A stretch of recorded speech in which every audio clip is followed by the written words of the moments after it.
अंग्रेजों ने जो कानून बनाए थे वो अपनी सुविधा के लिए बनाए थे, आयुर्वेद को खत्म करने के लिए।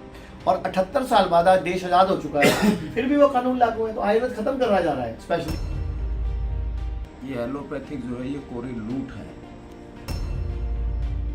ये आपने प्रैक्टिकल कर लिया ना। हाँ 20 साल से आप हेपेटाइटिस भुगत रहे हो, बिल्कुल। दवाइयों के साइड इफेक्ट भुगत रहे हो, उसी ने आपका लीवर फेलियर करा। 15-15 दिन पैरासीटामोल खिलाना मतलब क्या बनता है उसका? इम्प्रूवमेंट तो क्या, मैं पूरा डिटेरियोरेट हो गया, उल्टा खराब हो गया। तो आप एक बात बोल रहे थे कि एलोपैथी एक जंगल है, लूट की दुकान है। बिल्कुल लूट की तो दुकान। मैं चाहूंगा आप थोड़ा सा अगर कर पाए ब्रीफ तो दुनिया का बहुत भला हो जाएगा।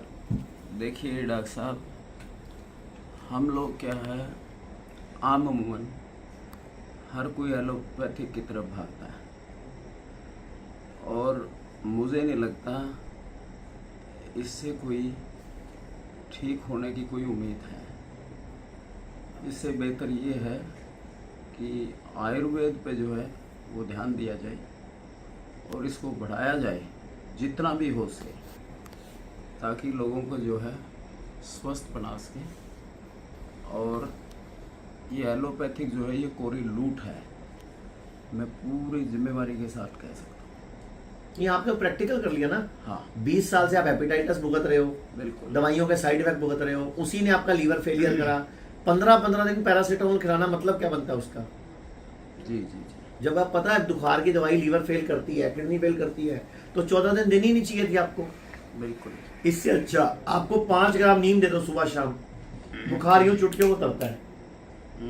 अभी मैं आपको देखो क्या दे रहा हूँ। अभी आप मेरे को मिले हो, खांसी के लिए मैंने आपको क्या दिया है? मुलट्ठी और छोटी इलायची। बिल्कुल। और मैंने बोला सुबह शाम चबाना। जज साहब मैं खुद भी चबा रहा हूँ, मैडम भी चबा रही हैं।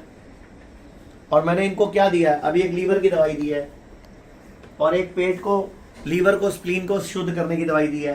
तो ये आयुर्वेद है, जड़ी बूटियां हैं। तो आप जब 14 दिन रहे अभी, तो उस 14 दिन में क्या इंप्रूवमेंट आई आपको?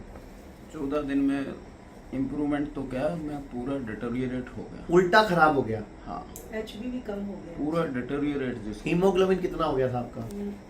हेमोग्लोबिन देखो कितने से कितना आ गया था आपका?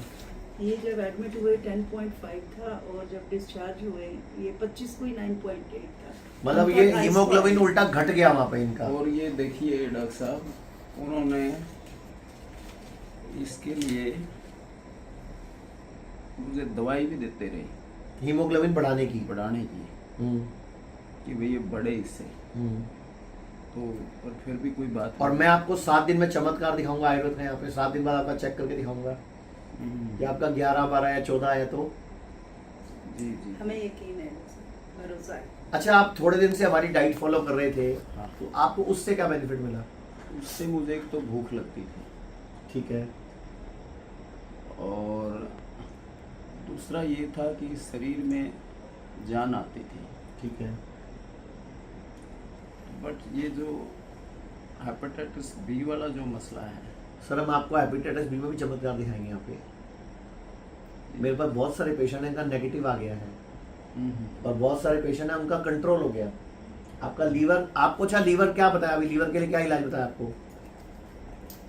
Liver transplant. आपको लीवर ट्रांसप्लांट बता दिया। हाँ, PGI। अच्छा, आपकी बॉडी में जो नया लीवर आएगा वो सेटल होगा नहीं होगा, ये क्या गारंटी है?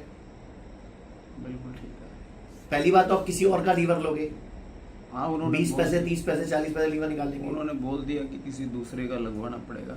मैं आप वाइफ का लाओ, बेटी का लाओ, हाँ, किसी रिश्तेदार का लाओ, मम्मी का लाओ। फैमिली में से ही होगा। अच्छा, मैं आपको एक केस दिखाता हूँ अभी।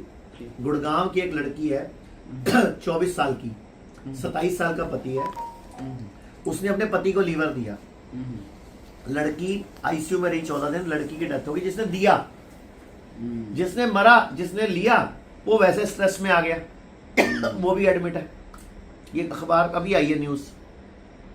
लीवर देना लेना कोई मजाक है क्या? जिसका लीवर निकालोगे उसका भी तो 25-30 में लीवर काटोगे, उसको भी तो जिंदगी भर दिक्कत आएगी।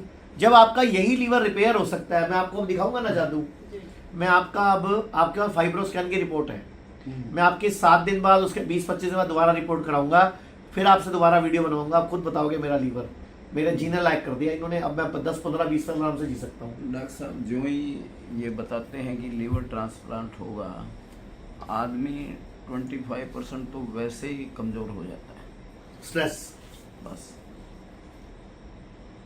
साइकोलॉजिकली आप इतने वीक हो जाते हो, कितने स्ट्रोंग हो, बट ये जो है बड़ा शॉकिंग है। अच्छा, मैंने अभी आपको एक स्टोरी सुनाई किसी लीवर के पेशेंट की जो 1.5 साल जिया, जिसको कि लीवर फेलियर था और उसको गोद में उठा के लाए थे। मैंने बकायदा आपको नाम भी बताया, एड्रेस भी बताया कि कौन है। एमपी के ब्रदर की बात कर रहा हूँ, उनके फादर, कजन की, मतलब उनके ब्रदर थे जो एमएलए समाल खां और सोनीपत के एमपी रमेश कौशिक जी। आप चाहो तो उनसे कंफर्म कर सकते हो मेरी स्टोरी। बिल्कुल ठीक है कि अगर मैंने एक बात बोली कि उनको कैसे हालत में लाई थे तुम, चल के गए थे वो 14 दिन बाद, 3 चक्कर लगाए थे उन्होंने पूरे हॉस्पिटल के, 5 चक्कर। हम तो खुद फील कर रहे हैं डॉक्टर साहब, तो किसी से नहीं पूछना। हम खुद महसूस कर रहे हैं कि इनको जो भी आराम आया, जो फर्क अभी सिर्फ 2 ही दिन पूरे हुए हैं 2 ही अभी। दिन पूरे हुए, क्योंकि मैं वहाँ भी इनके साथ थी। हाई ग्रेड फीवर जाता था, कफ बढ़ती थी और मुझे टेंशन हो जाती थी शाम होते ही, बट उसमें कोई फर्क नहीं आ रहा था। मेडिसिन भी फुल थी, एंटीबायोटिक्स, पीसीएम सब चल रहा था, बट वो शाम वाला जो एपिसोड है वो कंट्रोल नहीं हो रहा था। बट उसके बाद वेट करके फिर हम लास्ट में यहाँ लेके आए, तो मुझे पूरा ट्रस्ट है कि ये यहाँ से अच्छे होके जाएंगे। एक तो वो जज जो साहब दवाई देते थे ना उसके लीवर को बढ़ाने के एंटी लिए, कैंसरस जो नहीं जो बढ़ाने के लिए वो हीमोग्लोबिन बढ़ाने के लिए 9,000 का टीका देते हैं। Albumin protein. अच्छा, एल्ब्यूमिन बढ़ाने के जी, लिए। जी, अच्छा जी, अच्छा। जी। हाँ, वो वो एक बहुत प्रोटीन बड़ा शुरू गेम किया है ये। था। अब देखिए आम आदमी कैसे उसको दे। तो जज साहब, जब आप ये सोचिए, जब आप आज 58 साल की उम्र में आके आयुर्वेद को समझ रहे हो, तो सोचो आम आदमी का क्या हाल हो रहा है। मार्केट में नीरी टूट चल रही है, बायोप्सी करे जा रहे हैं, कोई के पेट स्कैन। अच्छा, आपका भी पेट स्कैन करा दिया? पेट स्कैन करा दिया, सारे सीटी स्कैन करा दिए, हार्ट का, चेस्ट का, लंग्स का, कोई टेस्ट छोड़ा ही नहीं। और ठीक नहीं कर पाते? नहीं, टेस्टिंग के नाम पे बस पैसा बनता है। नहीं कर पाते।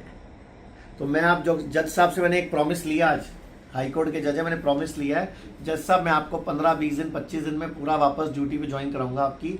आप अपने कुर्सी पे जाके बैठ के ऑर्डर करना और फैसले करना, लेकिन आज के बाद आपको आयुर्वेद की लड़ाई हमारे लिए लड़नी होगी, क्योंकि आयुर्वेद के कानून बड़े। सर 1940 में एक drug and magic remedy act बना था। 1940 में अंग्रेज वो गुलाम था भारत। आज उस कानून का क्या मतलब है जो अंग्रेजों ने अपने लिए बनाया था आयुर्वेद को खत्म करने के लिए? आज वो कानून क्यों लागू है देश में? 1895 में अंग्रेजों ने एक एपिडेमिक एक्ट बनाया था। आज के टाइम में उस एक्ट में बदलाव होना चाहिए कि नहीं? वक्त के साथ बदलना चाहिए ना। अंग्रेजों ने जो कानून बनाए थे वो अपनी सुविधा के लिए बनाए थे, आयुर्वेद को खत्म करने के लिए। और 78 साल बाद आज देश आजाद हो चुका है, फिर भी वो कानून लागू है, तो आयुर्वेद खत्म करवाया जा रहा है स्पेशली। बिल्कुल, इसमें कोई तो सर आप प्रॉमिस करो कितने दिन में उठ के जाओगे और ड्यूटी ज्वाइन करोगे? आप कमिटमेंट दो, मैं रिकॉर्ड कर रहा हूँ इसमें आज। देखो डॉक्टर साहब, वो आप पर डिपेंड करता है। ठीक है, चलो 15 दिन की बात करते हैं अपने, ठीक 21 है। दिन मैक्सिमम की बात करते हैं। आज है 30 जुलाई 2025। 21 अगस्त 2025 को मैं आपको कोर्ट में देखना चाहूंगा। मैं रोज आपकी रिपोर्ट लूंगा यहाँ से, रोज डॉक्टर से बात करूंगा, रोज आपकी इंप्रूवमेंट नोट करूंगा, और 21 अगस्त को मैं चाहता हूँ आप अपना कोर्ट ज्वाइन कर लो। तो ये मैं प्रॉमिस ले रहा हूँ आपसे। और मैं आयुर्वेद के लिए जो भी मेरे से होगा वो करूँगा। डन। ठीक है जी, तो सुना आपने, ये खुद हाई कोर्ट में जज है, अभी सिटिंग जज है, अभी इनकी जॉब में 4-5 साल पड़े हैं। अब इनको नहीं पता है फंस गया मेरे जाल में। अब मैं इनको ठीक करूंगा, आयुर्वेद का जादू दिखाऊंगा, और मैं इनसे आयुर्वेद के फेवर के काम कराऊंगा अब सारे। नहीं तो कम से कम इनकी कम्युनिटी में तो मैसेज स्प्रेड कराऊंगा कि भैया आयुर्वेद ही दुनिया को बचाएगा। आप खुद सोचो, आयुष्मान योजना, जिसका नाम है आयुष्मान योजना, यानी कि आयुष की योजना है, उसमें आयुर्वेद होगा, योगा होगा, यूनानी होगी, 5 लाख का इलाज फ्री होना चाहिए। उसमें आयुष है ही नहीं, मान ही मान है, जबकि नाम आयुष्मान योजना है, उसमें सिर्फ एलोपैथी है। आप सोचो 78 साल हो गए देश को आजाद हुए हुए, 75 साल तक देश में हेल्थ इंश्योरेंस में आयुर्वेद चलता ही नहीं था। ये लड़ के 3 साल पहले शुरू हुआ है। एक आयुर्वेद का डॉक्टर ना एक मेडिकल सर्टिफिकेट का साइन नहीं कर सकता था, एक लाइसेंस बनवाने का साइन नहीं कर सकता था, अब साइन होने लगा है। नहीं तो एमबीबीएस डॉक्टर ही साइन करता था। और मैं आपको एक और सच्चाई बताऊं, जो आयुर्वेद का डॉक्टर होता है उसको बोलते हैं BAMS, होम्योपैथी का डॉक्टर होता है उसको बोलते हैं BHMS, यूनानी वाले को बोलते हैं BU, नेचुरोपैथी वाले को बोलते हैं BNYS, एलोपैथी वाले की डिग्री है BMBS, लेकिन लिखते क्या है, बताओ क्या लिखते हैं वो, MBBS, जबकि डिग्री का नाम क्या है, सर्टिफिकेट चेक करो ना उनका, BMBS है। लेकिन एक्चुअल में अंग्रेजों ने ऐसा जाल फैलाया कि वो MBBS लिख देते हैं ताकि आपको लगा ये मास्टर डिग्री है, बड़े डॉक्टर के पास चलते हैं। जबकि आयुर्वेद का डॉक्टर BMS है, वो BMBS है, लेकिन लिखते हैं MBBS है, बोलते लैटिन नेम है। तुम भारत में रह रहे हो, लैटिन में रह रहे हो। भगवान आपसे खुश है, हम आपसे खुश हैं। नहीं, 21 अगस्त को कोर्ट में मिलने आऊंगा आपसे। Thank you. थैंक यू जी, धन्यवाद। लोग कहते हैं आयुर्वेद गंभीर बीमारियों का इलाज नहीं कर सकता, लेकिन अगर पूरे भारत में कोई गंभीर बीमारी से परेशान है तो आयुर्वेद को ट्राई करने तो आ सकते हो ना, पंचकर्मा करा सकते हो, नुकसान तो कुछ होगा नहीं, लेकिन बॉडी हील कर गई तो जिंदगी आपकी बन जाएगी। और सभी प्रकार के हेल्थ इंश्योरेंस हमारे 120 सेंटरों पर चलते हैं।